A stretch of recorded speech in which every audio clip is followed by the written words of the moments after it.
Sécuriser des masses de données toujours plus importantes, un enjeu devenu crucial pour les entreprises et un business en plein essor pour les sociétés spécialisées dans la cybersécurité. Et l'idée ici, c'est de pouvoir identifier quels sont ses chemins d'attaque, quels sont ses points faibles, pour pouvoir aider l'entreprise à sécuriser et corriger le problème le plus efficacement possible. L'année 2017 a été marquée par une série de cyberattaques de grande envergure. La chaîne télévisée TV5 Monde et le laboratoire pharmaceutique Merck ont notamment été victimes de ransomware, des logiciels malveillants qui s'emparent des données d'une entreprise avant de lui demander une rançon.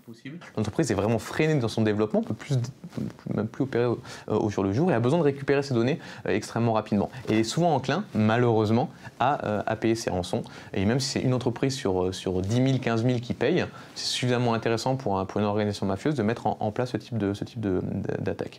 Nombreuses sont les entreprises à n'avoir pas suffisamment investi dans leur sécurité numérique au cours des dernières années. Les grandes entreprises aujourd'hui se mobilisent de plus en plus pour la cybersécurité. C'est particulièrement vrai dans le secteur de la banque, qui sont les premiers à avoir saisi l'ampleur du sujet. Et derrière, d'autres industries comme l'énergie, les industries lourdes, etc. sont un peu plus en retard. Il y a quand même un mouvement assez général aujourd'hui d'investissement dans la cybersécurité.